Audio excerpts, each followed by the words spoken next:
네, 오늘 제가 가져온 오늘의 명작은요.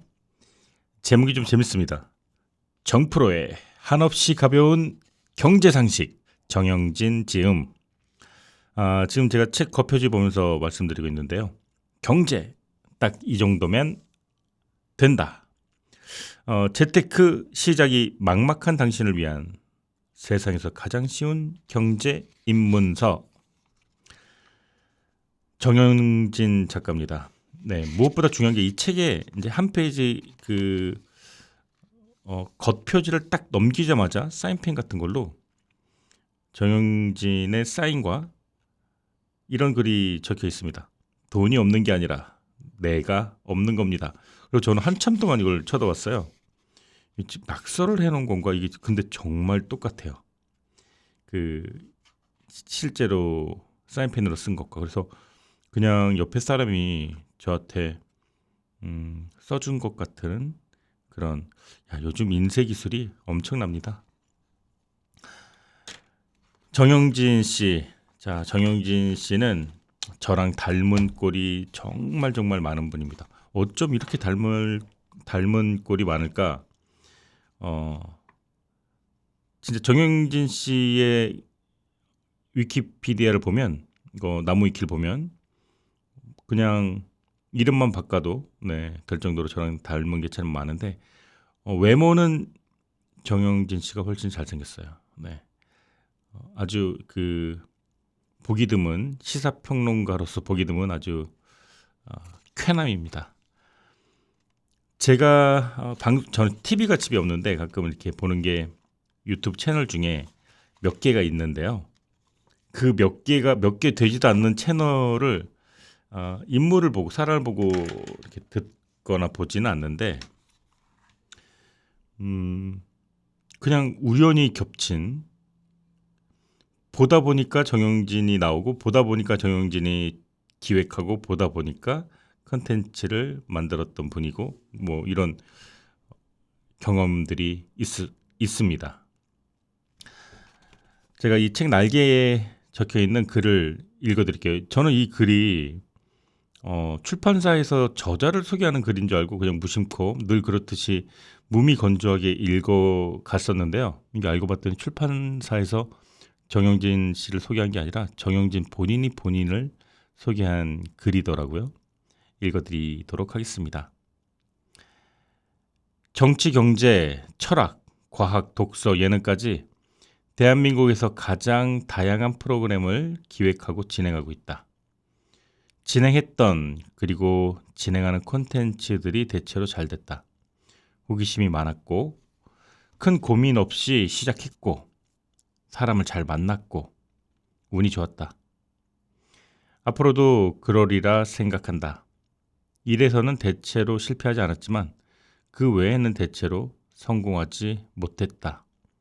잘못된 선택을 돌리려고 노력하고 있지만 뜻대로 되지는 않고 있다. 이 부분은 가족과 관련된 얘기가 아닌가 싶어요. 인간관계, 가족.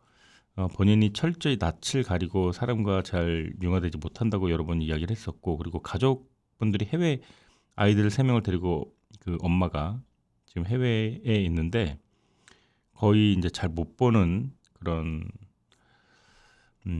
사이니까 그 시간 타임 디퍼런스 때문에 그런 것도 물론 있지만 이제 가족을 잘 못 본다. 그리고 이제 좀 관계가 소원하다 이런 이야기를 방송에서 좀 하시더라고요. 근데 정확한 건 아닙니다. 근데 이 자기를 소개할 때 이 문장이 좀 마음에 와닿네요. 다시 한번 읽어드릴게요. 잘못된 선택을 그 앞에서부터요. 일에서는 대체로 실패하지 않았지만 그 외에는 대체로 성공하지 못했다. 잘못된 선택을 돌리려고 노력하고 있지만 뜻대로 되지는 않고 있다. 개인주의적 성향이 강하고 남의 일에 큰 관심이 없다. 사회에 도움이 되려 큰 노력을 기울이지는 않지만 가능하다면 내 다음 세대가 지금보다는 더 나은 공동체를 만들어주길 바란다. 정정당당하게 승부를 겨루고 결과에 승복하는 게 좋다. 다만 승자가 패자를 조롱하거나 짓이기지는 않았으면 한다. 코발트 블루색을 좋아한다. 혼자 있는 걸 좋아한다. 예쁜 그림 그리고 도자기 보는 걸 좋아한다. 온기가 남아있는 빵과 불판에서 방금 이탈한 돼지고기도 좋아한다. 어제까지의 나는 대체로 잘 파악하지만 내일부터의 나는 전혀 모르겠다. 네, 정영진 씨, 이 정영진 씨는요, 방송인, 유튜버인데, 별명이 정프로예요. 경제, 시사 진행자인데, 어, 아마 유튜브로 웬만한 채독을 몇 개씩 중요 채널 구독하는 분들은 정영진이라는 이름 석자 모르는 분 없을 겁니다. 가장 큰 경제 유튜브 채널이라고 할 수 있죠. 3프로 TV를 기획하고 지금 출연하고 진행하고 있습니다. 기본 컨셉이 경제 초보자 입장을 대변해서 대중의 눈높이에 맞춘 친근한 그 경제 방송인데, 이 전문가 패널들 사이에서 일반 시청자의 궁금증 대신 질문하고 공감대를 형성하는 그런 역할을 하고 있고, 그런 프로그램을 기획하고 런칭하고 또 진행도 하고 있습니다.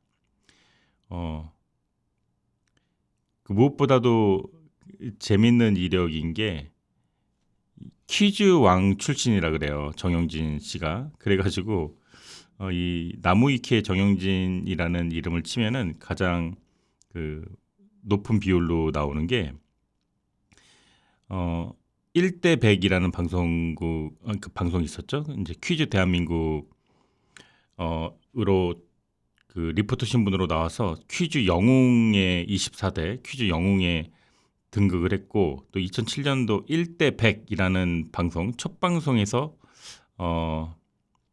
또 참여한 적도 있고요.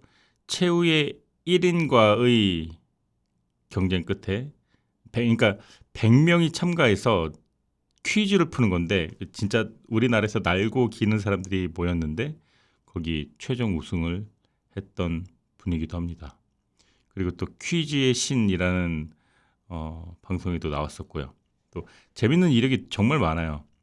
이 페미니스트 관련 주제가 나왔을 때 반대편 주제로 여성들의 이기심을 지적하는 그런 조금 정제되지 않은 발언도 많이 해서 재밌는 게 2020년도죠. 강석 김혜영이 24년인가 26년 동안 진행하던 싱글 벙글 쇼를 내려놓을 때, 그때 백이성이랑 같이 메인 DJ에 발탁이 됐어요.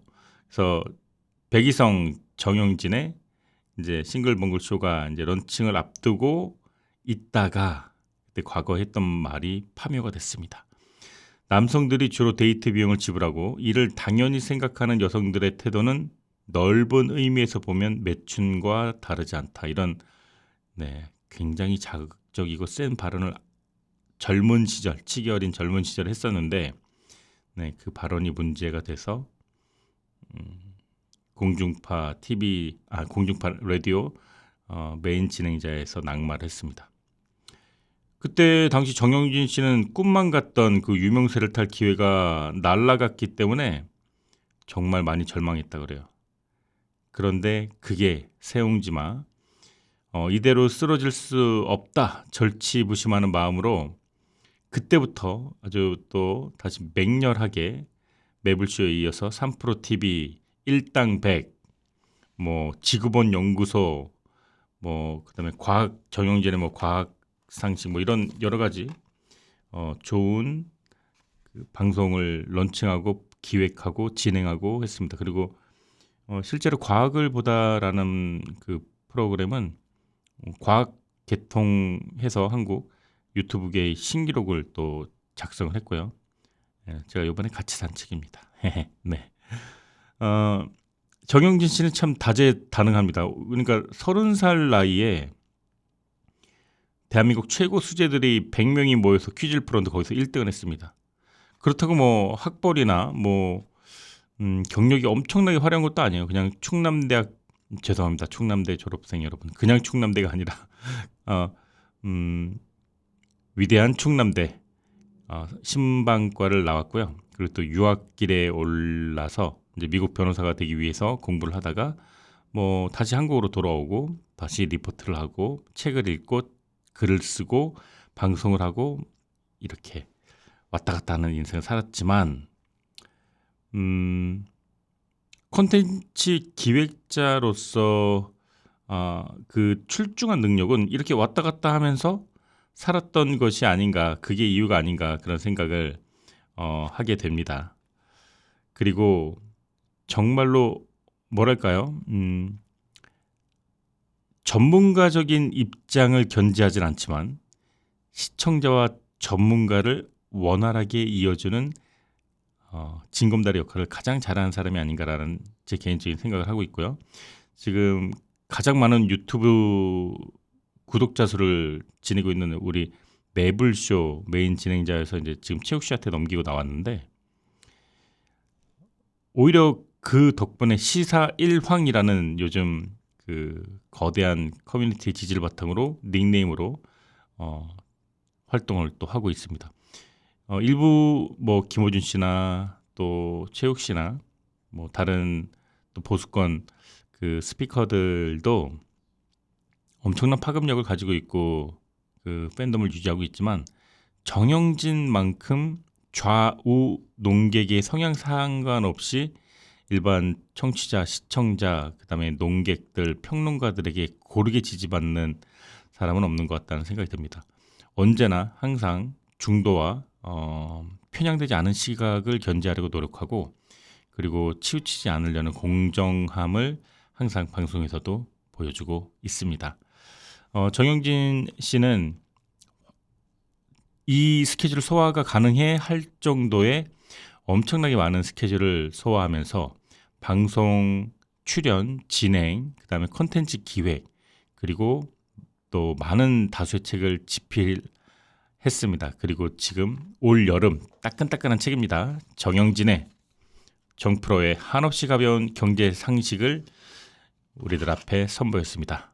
오늘 내 인생의 명작 주제는 정영진과 함께하는 경제 상식으로 준비를 했습니다. 자, 정프로와 한없이 가벼운 경제 상식 돌다리도 두들겨가면서 건너보도록 하겠습니다. 책은 5장으로 나뉘어져 있고요. 저는 첫 번째 1장 왜 내 돈은 항상 부족할까? 생활비와 월급의 경제학으로 시작하겠습니다.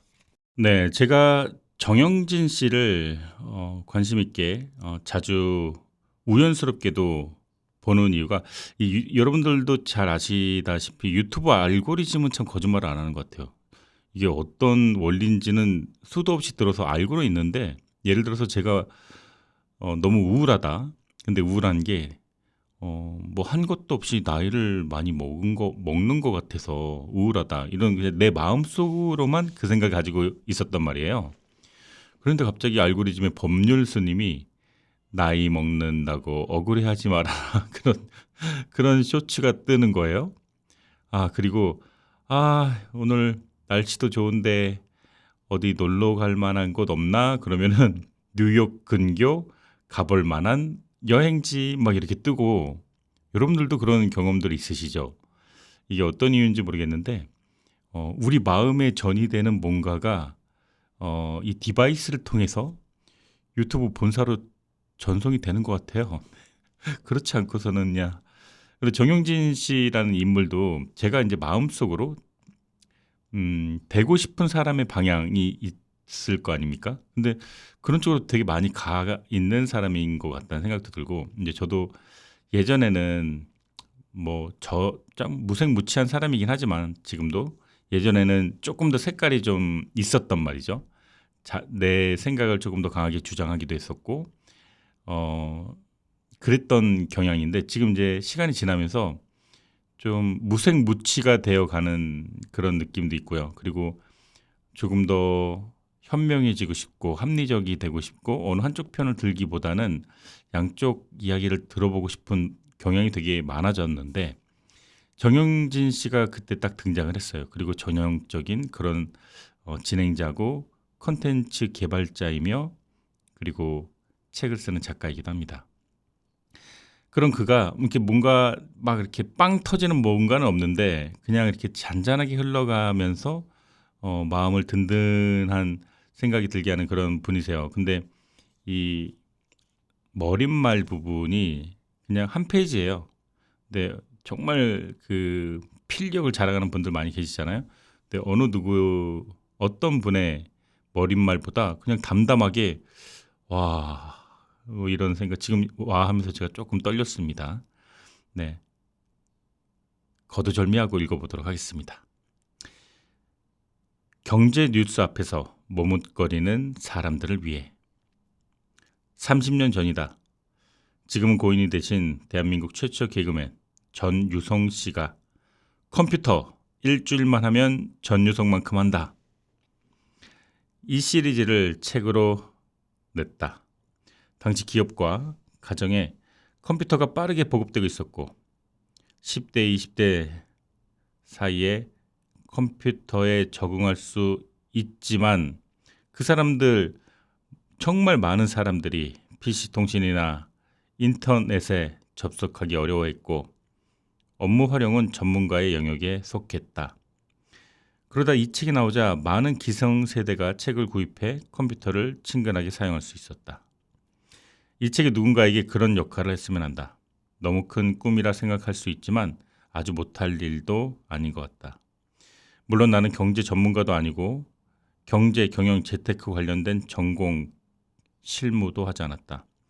또 나는 제대로 투자를 해서 성공을 거둔 적도 없고 여전히 노동소득이 투자소득을 훨씬 넘는 사람이다. 그러나 경제 뉴스를 보며 멀미가 나는 사람들에게 주식이나 코인 투자라고 하면 사기라는 단어부터 떠올려 무조건 뿌리치는 사람들에게 적어도 이것과 저것의 차이, 이만큼과 요만큼의 차이 정도는 알려줄 수 있을 것 같다. 전유성 씨도 컴퓨터 전문가가 아니었지만 컴퓨터 책을 썼다. 전유성 씨가 해냈으니 나도 충분히 할 수 있다는 오만은 아니다. 전유성 씨가 한번 길을 터 주셨으니 그 길을 따라 나도 한번 가보고 싶은 거다. 금리가 왜 뉴스에 자꾸 나오고 연준이 뭐 하는 곳인지 감이 오지 않는 사람들에게 주식 투자를 시작하려는데 코스피나 코스닥이 뭔지 모르는 사람들에게 아니 보험회사는 보험금 다 주고 어떻게 저렇게 건물까지 짓고 수익을 내는지 이해하기 어려운 사람들에게 최소한의 경제 지식을 전해주고 싶다. 여러 해 경제 콘텐츠를 진행하고 기획하면서 어깨 너머로 배운 지식을 나누고 싶다. 어떤 내용은 어쩌면 전문가들이 볼 때 설명이 모자라거나 이미 한참 옛날 얘기가 될 수도 있겠다. 그런 건 겁나지 않는다. 나에게 그렇게까지 기대하지는 아마 않으실 테니. 그리고 이 책의 내용을 반박할 수준의 분들이라면 아마 이 책 말고 더 뛰어난 전문 서식을 찾으실 테니. 투자만 하면 족족 실패하는 사람, 심지어 전세 사기까지 당한 사람, 그 사람이 직접 보고 듣고 겪은 이야기로 경제 이야기를 풀면은 더 친근히 다가갈 수 있을 거라는 막연한 기대를 다시 한번 해본다. 2026년 여름 정영진. 네, 이 책 5장, 1장, 2장, 3장, 4장, 5장까지로 구성되어 있습니다. 오늘 1장을 설명을 해드리고 싶어요. 1장은 왜 내 돈은 항상 부족할까? 생활비와 월급의 경제학. 자, 하나, 둘, 셋, 넷, 다섯. 총 12개의 소주제로 되어 있는데요. 이 제목만 읽어 드리도록 하겠습니다. 환율이 너무 오르고 있는데 그게 저랑 상관이 있나요? AI 시대 근로소득의 종말이 올까요? 30평 아파트가 왜 50억이나 하죠? 커피값 오르는 거는 내가 많이 마셔서인가요? 기후가 변해서인가요? 올해 먹은 사과는 경북에서, 10년 후엔 강원도에서. 냉면 한 그릇이 18,000원이라니 나라가 물가를 안 잡고 뭐 하는 거야? 취업이 실업보다 어렵다고요? 사과 하나에 10,000원, 도대체 누가 다 뛰어가는 건가요? 먹고 살기 힘든데 최저임금이 더 올라야 되는 거 아니에요? 월급에서 세금을 왜 이렇게 많이 떼가는 거예요? 편의점에서 쪼잔하게 봉투값 100원을 왜 받는 거예요? 자, 이 대화체 같죠? 제가 누구랑 대화한 것 같고 뭐 설명한 것 같은데 이게 12개 세분화된 소주제예요. 근데 이 소주제를 다 설명하기는 어렵고 제가 조금 대략적으로 요약을 정말 엄청나게 해야 되겠죠? 네, 대략적으로 설명을 해드리고 그리고 한두 개의 주제는 특정하게 골라서 조금 더 자세하게 설명을 해드리는 방식으로 하도록 하겠습니다. 자, 2부에서 저는 다시 돌아오도록 하겠고요. 2부에서 본격적으로 1장 왜 내 돈은 항상 부족할까? 생활비와 월급의 경제학 본격적으로 시작하도록 하겠습니다. 저는 잠시 후에 돌아오도록 하겠습니다. 네, 여러분은 지금 김하준의 내 인생의 명작 함께하고 계십니다. 네, 매주 주말 교양 방송이죠. 토요일 날 밤 10시부터 그리고 자정까지 2시간 동안 이어지는 방송입니다.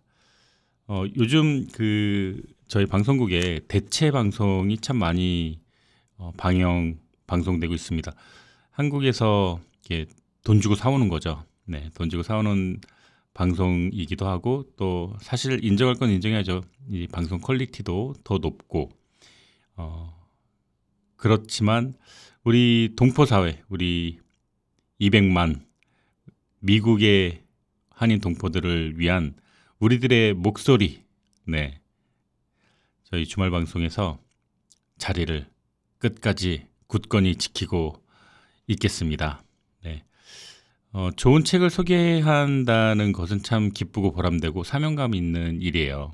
그런데 시간대가 조금 늦다 보니까 많은 분들이 청취할 수가 최고의 조건은 아닌 것 같아서 좀 죄송스러운 마음이 좀 들기도 하고요. 또 여러분들이 그럼에도 불구하고 이 2시간 동안 좋은 책을 기다리는 그 마음이 제가 전해지기 때문에 더 열심히 책을 읽고 요약을 하고 또 더 좋은 메시지를 전달하기 위해서 매주 고민하고 있습니다. 지금 아주 무더운 그 시기가 지나가고 있지만 만약에 여러분들이 시간이 조금 허락하신다면은 응원의 편지 정말 오래됐죠. 저도 언제 썼는지 기억이 잘 안 납니다. 네, 손편지 보내주실 시간이 있으시다면은 제가 기쁘게 여러분들의 사연을 받고 참고하고 그리고 더 방송하는데 기운을 내도록 하겠습니다. 내 인생의 명작은 여러분들의 성원과 여러분들의 관심과 그리고 여러분들의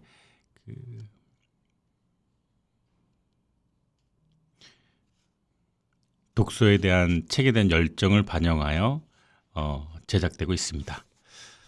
자, 내 인생의 명작 오늘 주제 정프로의 한없이 가벼운 경제 상식 정영진 씨가 직접 집필한 경제 상식 책입니다. 자, 1부 끝 무렵에 1장 소주제 설명을 해드렸는데요. 그 소주제를 좀 핵심적인 내용으로 요약해서 제가 정리를 좀 해드리도록 하겠습니다. 다행스럽게도 이 책에는 세 줄 요약이라고 어떤 긴 주제, 복잡한 주제를 좀 보기 편하게 구분해 놓은 항목이 나오는데 그 부분 위주로 설명을 좀 해드리겠습니다. 먼저 이 환율에 관련된 이야기였어요. 환율이 너무 오르고 있는데 저랑 상관이 있나요? 네, 생활비와 월급의 경제학 1장 왜 내 돈은 항상 부족할까? 네, 환율이 오르면 그만큼 우리 원화 가치가 떨어졌다는 뜻이죠. 그러니까 밀가루, 설탕, 옥수수 이런 가격을 통해서 우리 일상 물가를 바로 자극을 합니다. 지금 환율이 1,500원이잖아요. 그러니까 같은 가격에 이 환율 1,500원 경우에 1,000원 환율보다 원화가 2배, 1.5배가 더 필요하게 되겠죠. 마찬가지로 달러를 가지고 있는 사람들은 1.5배 자산이 많아지는 거고 또 달러를 사고 싶은 사람은 1.5배 지출을 더 해야 된다는 이야기겠죠. 달러 강세는 수출 기업에는 같은 달러 매출로 더 많은 또 원화를 벌게 만들죠. 그래서 단기적으로는 호재가 되기도 하는데, 또 반대로 수입을 하는 입장에서는 원재료를 수입하는 입장에서는 50%가 더 지출이 된다라고 보시면 되겠죠. 결국 환율은 우리 식탁 물가, 기업 이익, 일자리, 해외 투자, 수익까지 전방위를 흔들기 때문에 그 이면의 상황을 같이 보는 그런 눈이 필요하다고 하겠습니다. 제 입장에서는 환율이 오르면 1,500원이 아니라 1,600원으로 오르면 제가 한국으로 돈을 보낼 때 한국에서 더 많은 돈을 받을 수가 있기 때문에 기쁜 마음이 조금 있겠지만, 또 한국에서 미국으로 오는 손님들이 줄어들기 때문에 그 부분은 좀 약점이 될 수 있겠다는 생각이 듭니다. 자, 두 번째, AI 시대 근로소득의 종말이 올까요? 라는 부분인데요. AI와 로봇의 발전으로 일자리 감소, 그리고 부의 집중이 심화되면서 기본소득이 중요한 사회적 화두로 떠오르고 있는데요. 기본소득은 대안으로 주목받지만 이 기본소득을 마련하기 위한 재원, 또 노동력의 의욕이 또 저하되고 인플레이션 이 발생할 수 있고, 이런 해결해야 될 과제도 많이 있습니다. 미래 사회는 인간의 본성을 고려하면서 시장이 만들어낼 새로운 가치와 역할을 함께 모색해야 되겠습니다. AI가 우리 직업을 잠식한다고 하더라도 우리는 AI가 잠식하지 못하는 또 다른 직업을 가지게 될 거라고 저자는 설명을 하는데, 예시로 이런 걸 들었어요.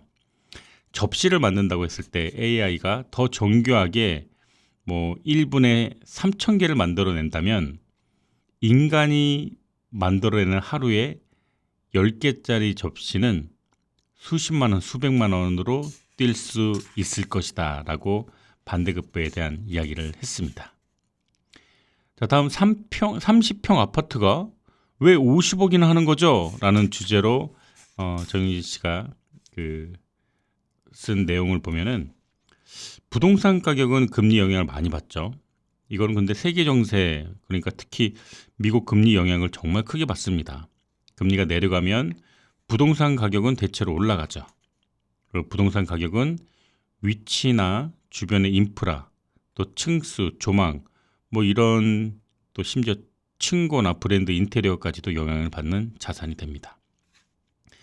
정부 정책 또한 부동산 가격에 영향을 미치기 때문에 일부 사람들은 정부가 부동산 가격 상승을 은근히 즐기는 게 아닌가, 이런 의심도 한다고 하는데요. 이 예문은 이 부동산 가격이 어느 정도는 올라가야 양도세도 많이 내고 세금도 올리고, 그러니까 예를 들면은 정부 입장에서는 부동산 가격이 어느 정도, 많이는 말고 너무 많이 오르면 이제 정권 유지가 힘들겠죠. 어느 정도 오르면, 예를 들어서 1억 원짜리 부동산 거래가 있다, 10건. 그런데 10억 원짜리 부동산 거래가 10건이 있다. 세금 차이가 거의 10배 차이가 나겠죠.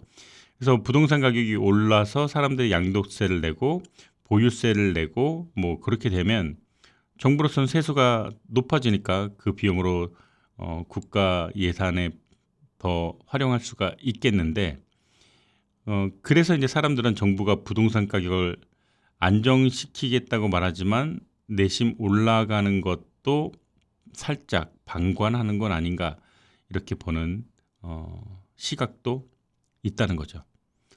사실 부동산 가격에 대해서는 이제 이 책 뒤에도 다루는 이야기가 많이 있기 때문에 이 부분은 여기까지만 정리해 보도록 하겠습니다.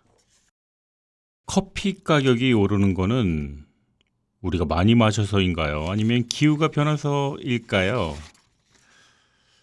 이 커피값 상승은 단지 많은 사람들이 마시는 것뿐만이 아니라 또 기후가 지금 온난화 현상이 있잖아요. 그래서 커피가 예전처럼 많이 생산되지 못한다고 합니다. 그리고 커피 값이 진짜 비싸지기는 했어요.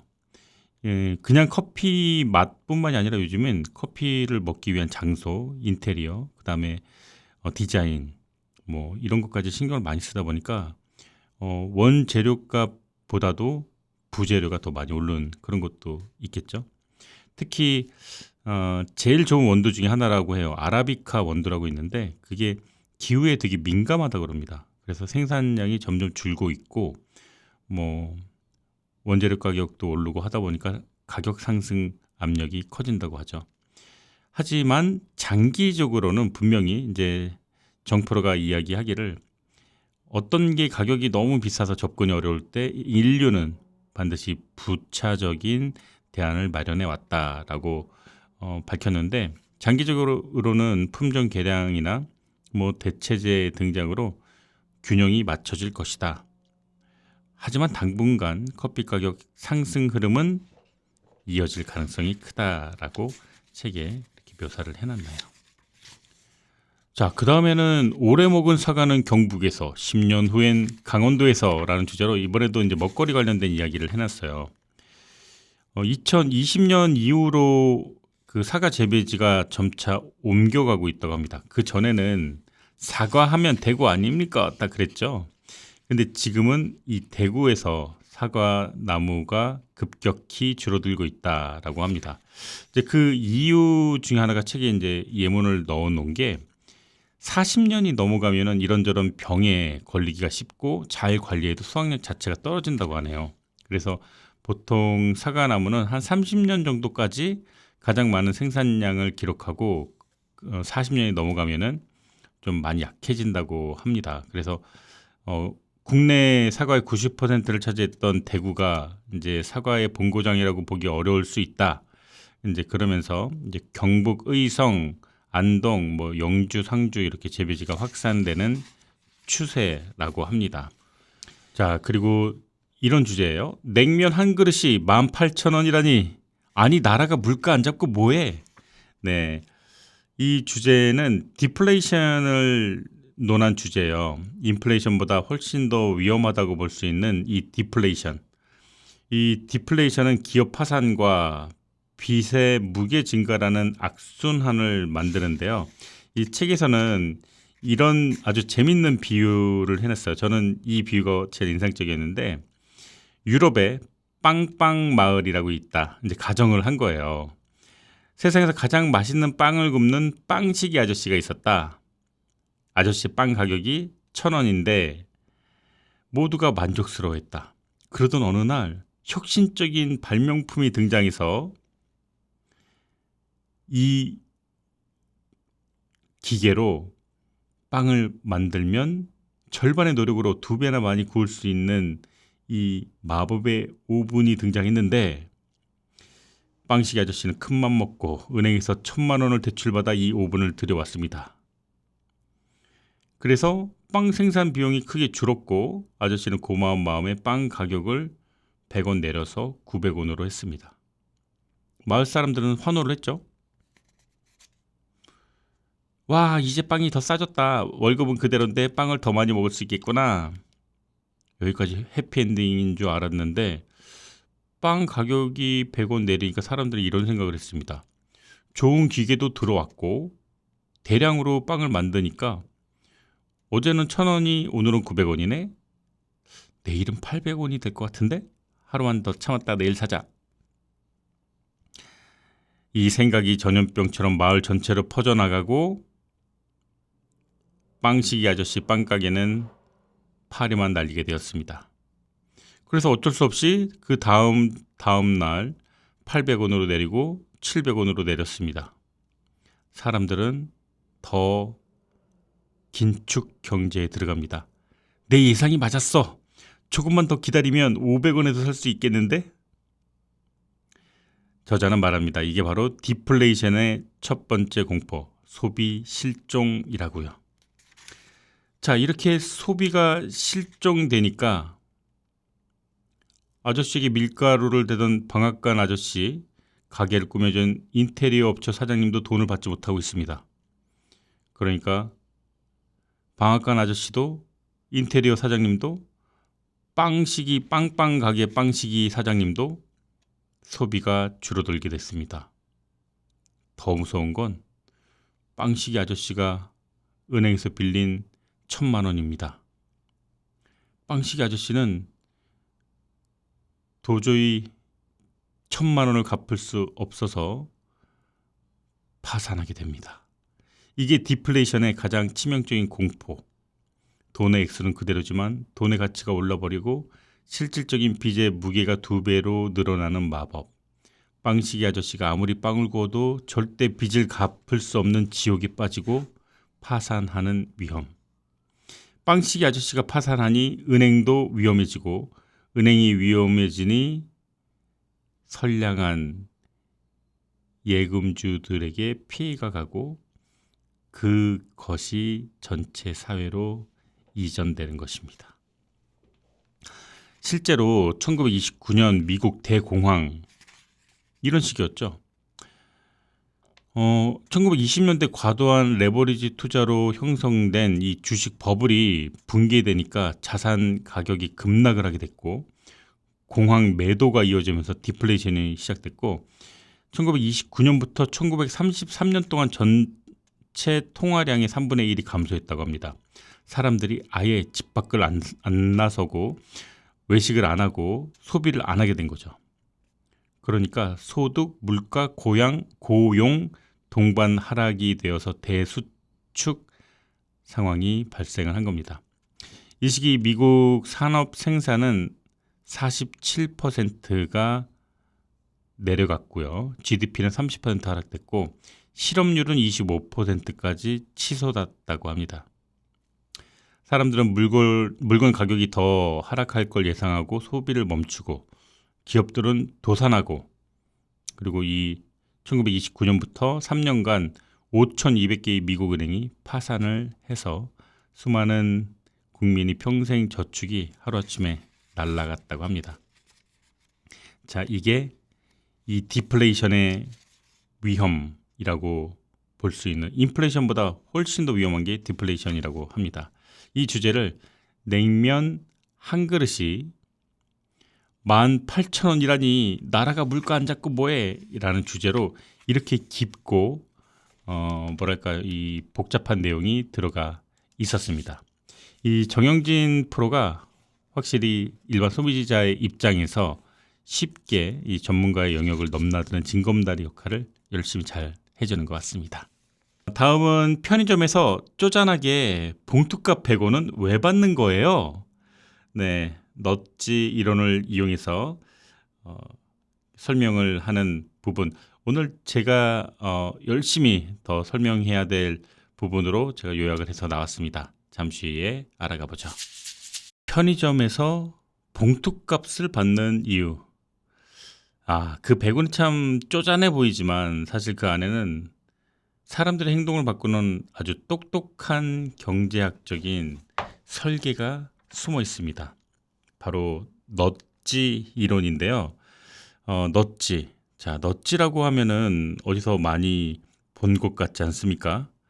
자, 제 기억으로는 한두 번 정도 우리 명작에서 다루었던 기억이 나는데요. 우선 그 넛지라는 용어 설명부터 해드리고 싶어요.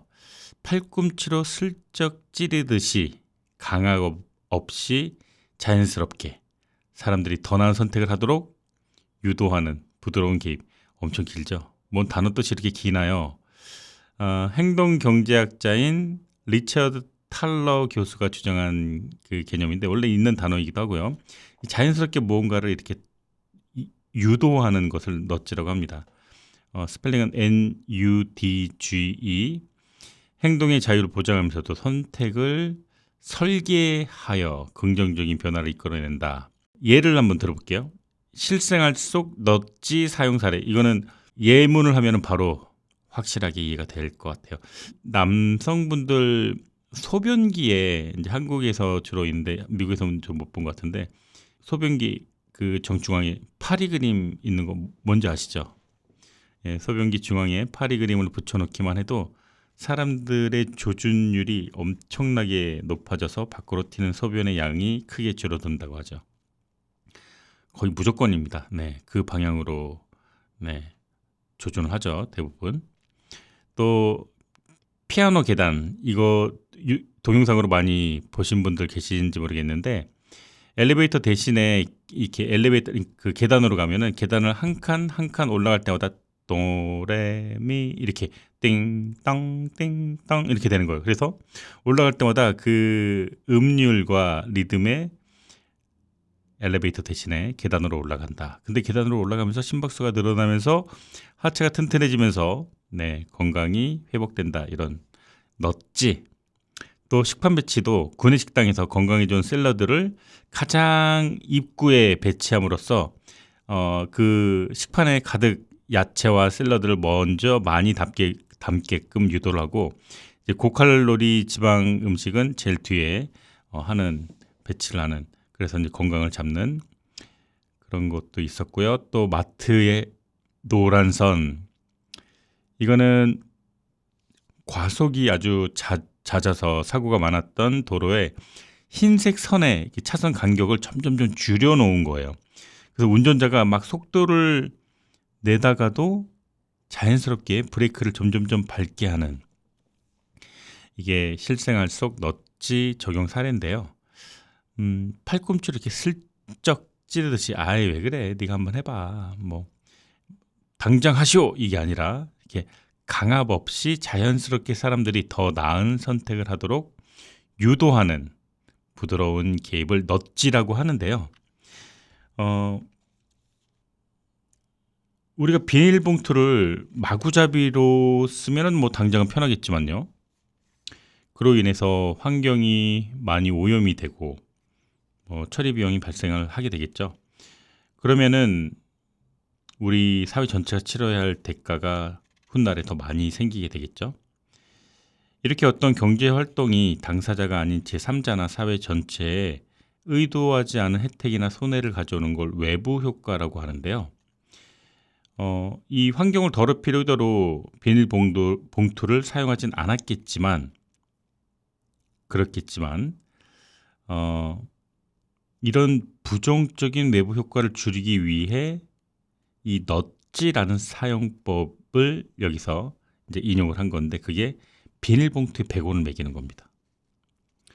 실제로 비닐봉투를 아예 사용하지 못하게 법으로 막는 나라는 방글라데시, 덴마크, 루안다 같은 나라가 있는데 또 세금을 엄청나게 매기는 나라는 또 베트남, 홍콩.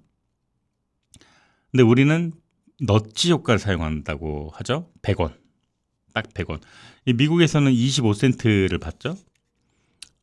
그래도 움찔하게 돼요. 저도 그래요. 저 그냥 무의식적으로 봉투 받다가 25센트 내라 그러면 그냥 내가 들고 가겠다 그러고 막 그래요. 그 25센트 뭐 적은 돈 아니죠. 큰 돈이죠. 그런데 적은 돈이기도 하죠. 네. 그런데 그 돈 내기가 싫은 거예요. 본능적으로 내가 그냥 더 들고 갈게요. 그래서 쓸데없는 종이봉투나 비닐봉투를 낭비를 막고 있죠. 피구새는 아서 세실 피구라는 영국 경제학자 이름에서 따온 겁니다. 이 일종의 환경세, 피구세라고 있다고 해요. 정부가 이 부정적인 외부 효과를 발생시키는 경제 활동에 정부가 세금을 부과하는 건데 여기서는 가격보다 지불 행위에 있습니다.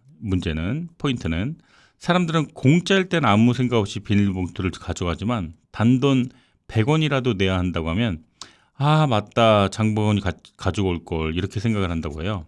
그러니까 강압적인 명령이 아니라 옆구리를 콕콕콕 찌르듯이 사람들의 선택을 더 좋은 방향으로 유도를 하는 거죠. 그리고 이게 바로 행동 경제학에서 말하는 넛지의 힘이라고 볼 수 있죠. 이렇게 아낀 비용은 주로 환경기금으로 사용되거나 친환경 사업을 지원하는데 사용된다고 합니다. 그러니까 이런 당신의 작은 선택이 환경에 좋은 영향을 미칩니다. 이런 문구를 아무리 써 놓아도 넛지 효과. 봉투는 100원입니다. 이 말 한마디에 사람들의 소비 습관은 딱 잡힌다고 합니다. 지금 넛지라는 책을 몇 년 전에 우리 명작에서 했는데 저는 이럴 때 너무 행복한 것 같아요. 예전에 했던 명작에서 다뤘던 책이 뭐 3년 5년 후에 명작에서 다루는 다른 책으로 인용될 때 그때 뭔가 잃어버린 전우를 만난 것 같고 헤어진 동창을 만난 것 같고 엑스 걸프렌드 만난 것 같고 아무튼 좀 짠하면서 기쁘고 반갑고 여러 가지 만감이 교차합니다. 그리고 이럴 때도 있죠. 좌절할 때도 근데 그 내용이 전혀 생각이 안 난다. 이럴 때도 많지는 않은데 한 5, 60번 중에 한 번은 책 내용이 전혀 생각이 안 나는 적도 있어요. 사람은 잘 생각 안 나도 책 내용은 거의 기억나는데 어쩌다가 제가 예전에 그 원띵이라는 책이었는데 그 책이 그렇게 기억이 안 났었던 기억이 나고 이 넛지 같은 경우에는 너무 반갑습니다. 예문 하나하나 다 기억나고 그리고 이 책에 정프로의 한없이 가벼운 경제 상식에도 이 넛지가 아주 자세히 인용되어 있어서 두 배로 더 반가웠던 것 같아요. 자, 편의점에서 쪼잔하게 봉투값 100원 받는 이유 이제 다들 아시겠죠? 네, 오늘 내 인생의 명작은 정프로의 한없이 가벼운 경제상식, 정영진 지음.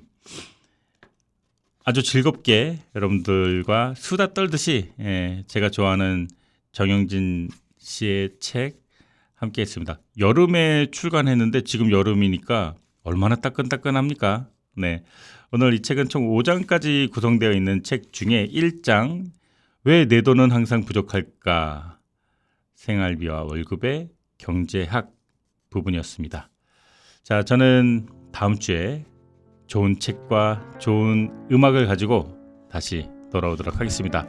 오늘 끝까지 청취해 주셔서 대단히 감사하고요. 지금까지 저는 내 인생의 명작 김하준이었습니다.